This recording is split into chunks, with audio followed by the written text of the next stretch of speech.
What's up, fam? It's your boy Kirk, and we're back with another installment of the series, How I Do My Live Streams. The first two videos, the first one was on Ecamm. That's what I use for my camera.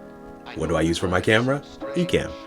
The second one was a detour from our normal schedule. I was supposed to get to sound in that second video, but we decided to do graphics. You guys asked for it.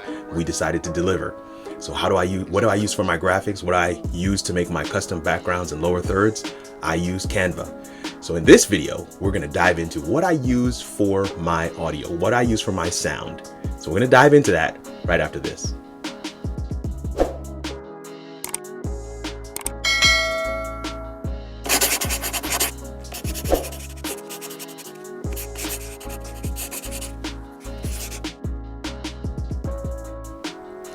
I'm Kirk Nugent, and I challenge everyday people to think holistically about their relationship to technology at work for career success and at home for their families.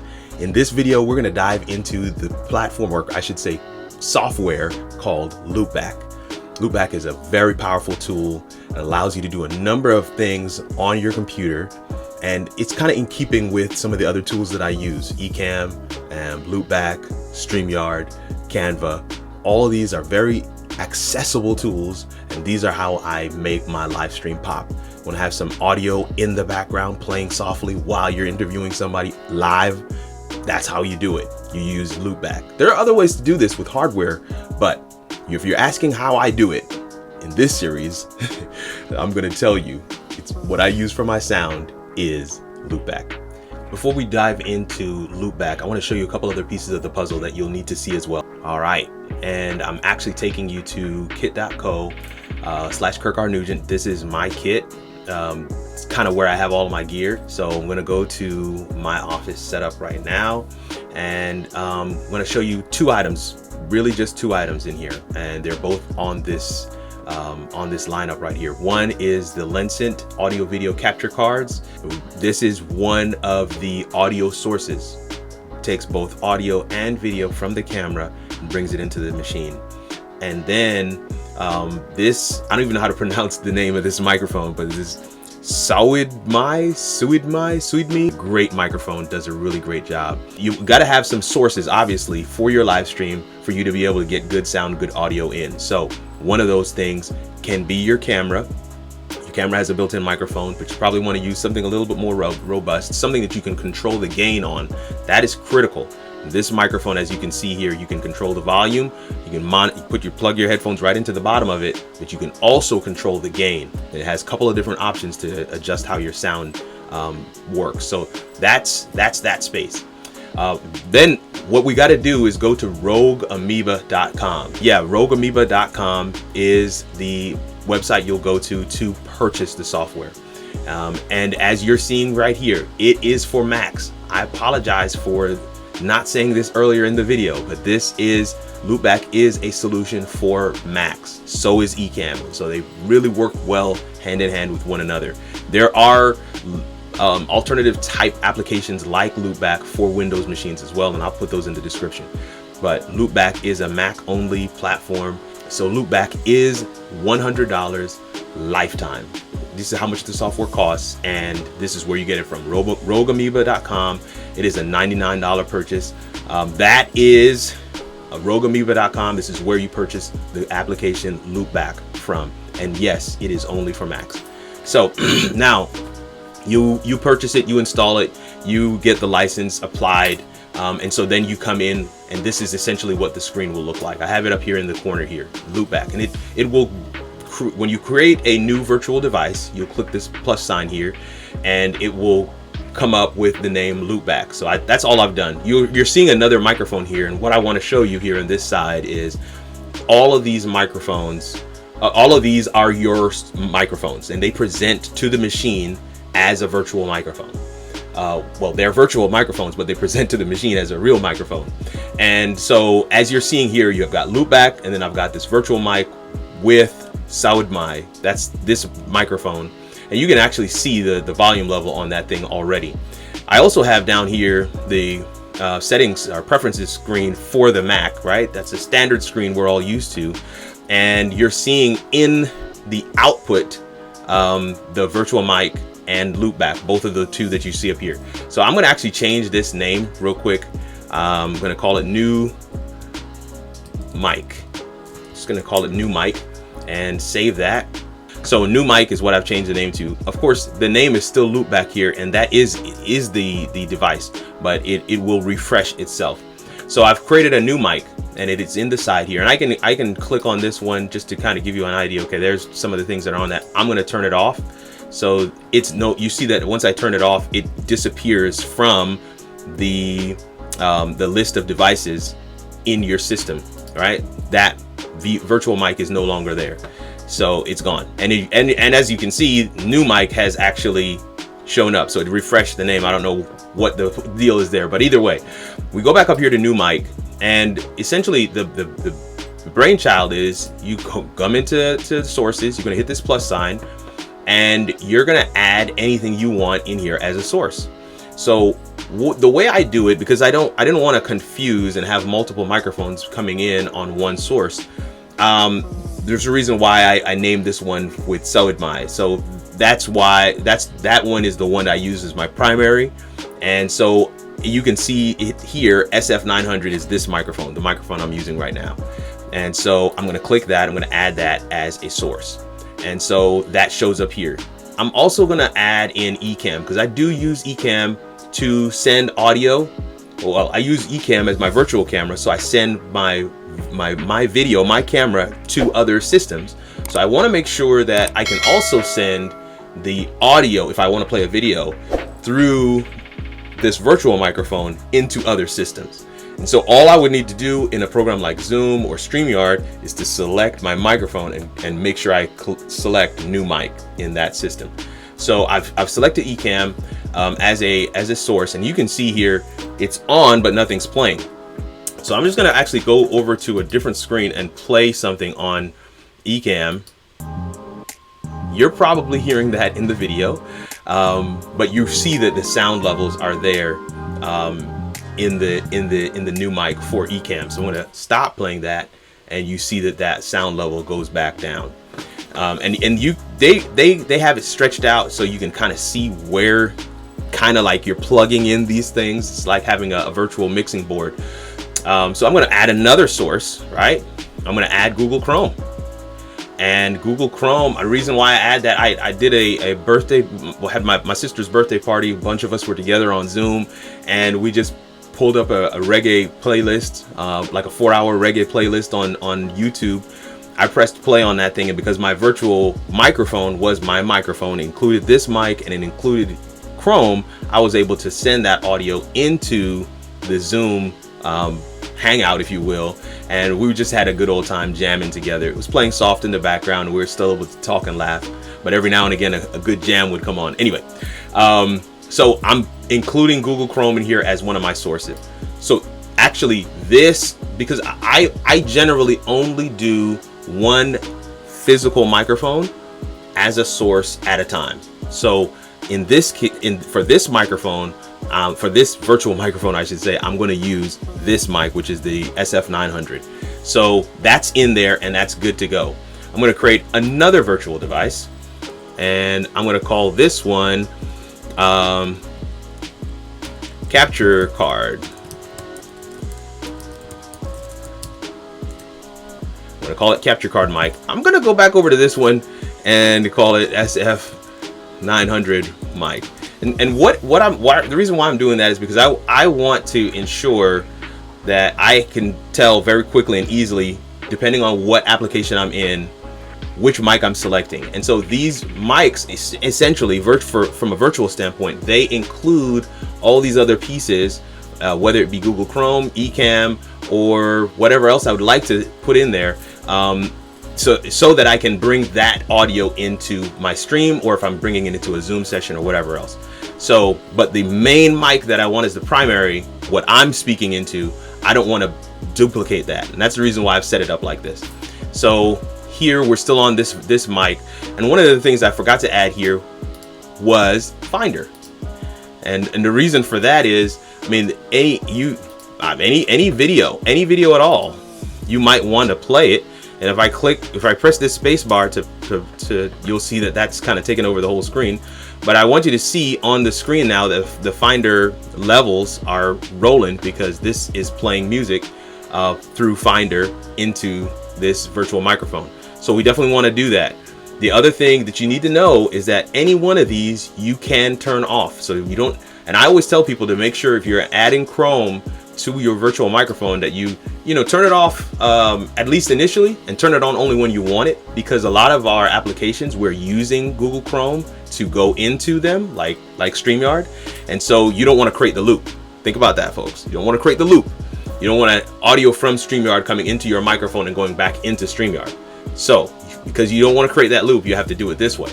And so in that instance, you probably wouldn't be able to use Google Chrome as a source for your virtual microphone. But you can download music and have music on your machine, play it through Finder, play it through QuickTime, play it through whatever, and you can still pipe that into StreamYard, which is what I do. I play it through Ecamm, pipe that right into StreamYard along with my main microphone. So we're up here on the capture card mic. And again, I'm going to grab this USB digital audio. That's the capture card mic. I also have a mic for my webcam, but I very rarely, if ever, use it. So I've added this here. I don't have anything connected to it right now, but I just wanted to show you that if you have multiple microphones, you want to separate them so that you're not getting ambient sound from a microphone that you had no intention of using. So, and again, I'm just going to add basically the same things, Ecamm Live, Google Chrome, and I added the Finder already. So, and those are all here, and I always go through and just turn off Google Chrome just in case, just in case. And so the other thing that you can do is set up a monitor. Now, I caution people here, because if you click this plus sign, you're going to see, okay, there's Ecamm Live app audio, and then there's the headphones, and then there's the SF900. But you can create a loop here, and I always want to just caution folks to be mindful of what you're setting up as your monitor. I personally actually do not use this to monitor.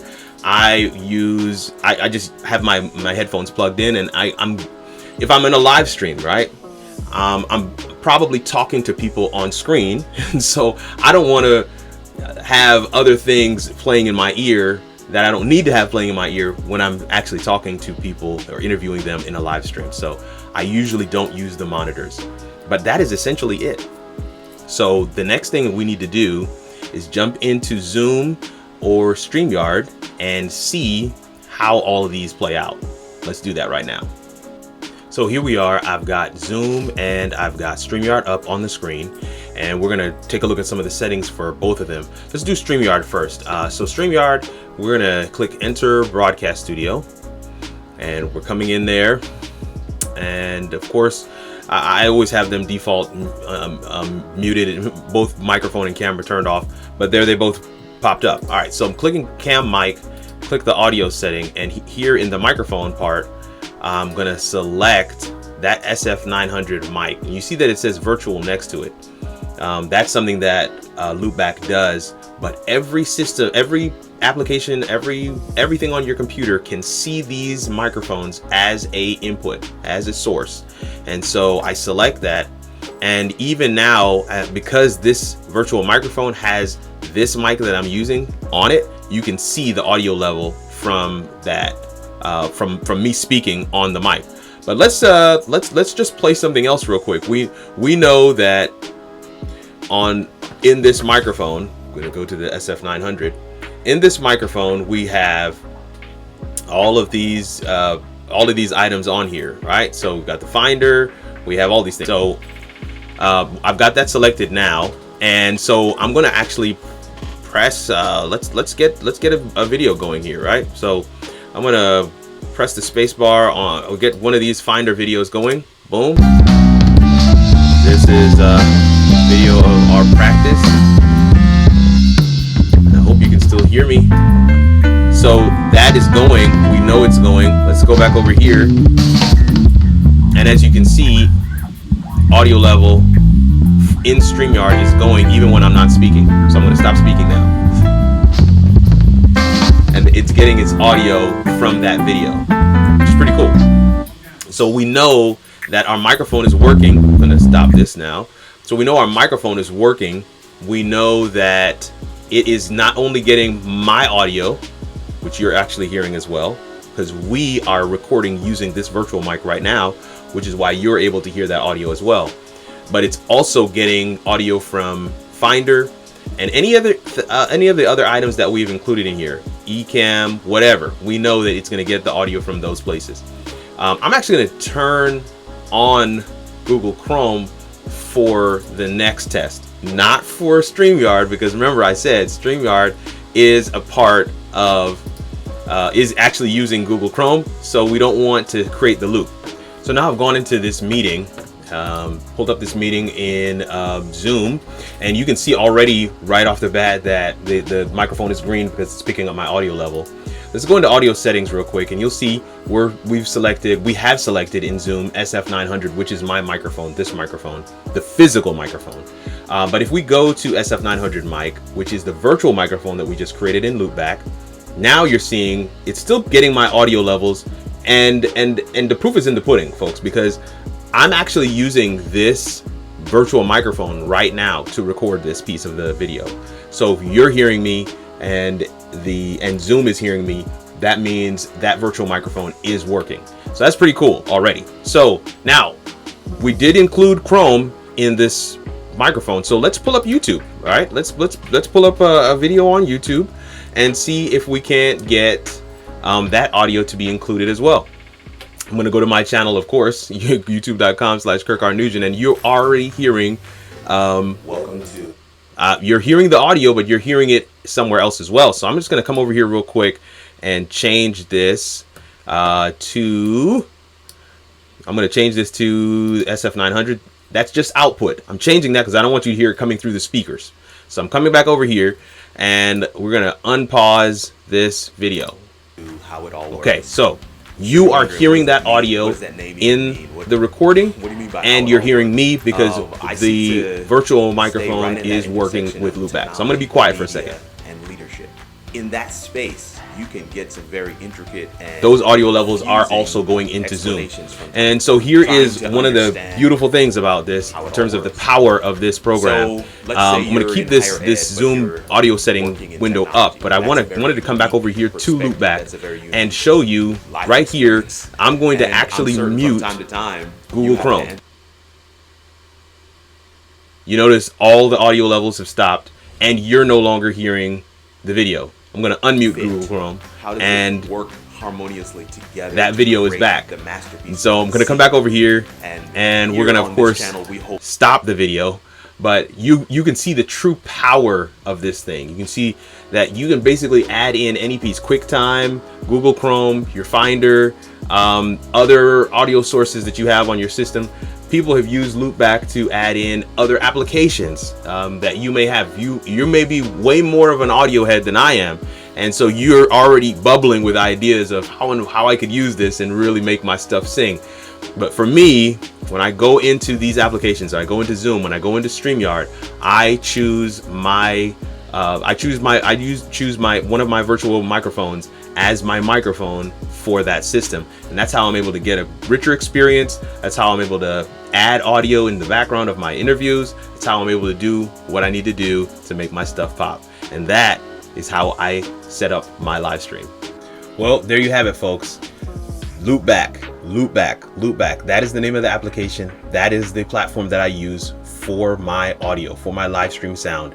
And it gives me a plethora of options and ways to pull audio from different places. So this is how I do my live stream sound. And I hope that something in the video was helpful to you. I hope that we're giving you value and that these things are helping you to kind of build out your arsenal of things you can do as you live stream, as you do your own productions, as you record your videos.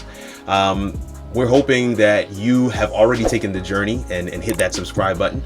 But here at How It All Works, we are on a mission to get to 1,000 subscribers, and we have been chugging away at that thing. We're at 650, I think it is right now, which is amazing, the amount of progress that we've done in such a short amount of time. So we're asking that you take this journey with us as well. Share this video with a friend.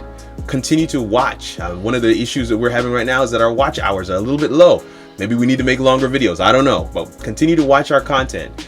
Continue to share these videos with friends, and if you have not already subscribed, we'd ask that you do that. My name is Kirk Nugent, the Geek Speaker Preacher, and I'm hoping that somewhere in this video, somewhere along these settings and loop back, the light bulb went off in your head.